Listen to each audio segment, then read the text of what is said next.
Eccoci, ci troviamo nel Museo del Canto a Tenore di Pitti. Allora, vi faccio vedere una cosa.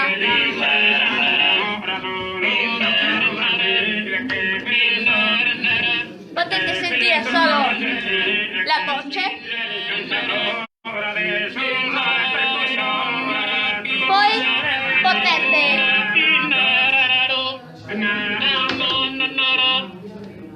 sentire solo anche la mezza voce, poi potete sentire anche il basso,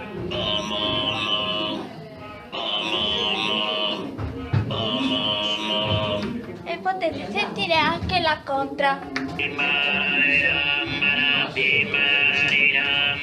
Ora le mettiamo tutti insieme.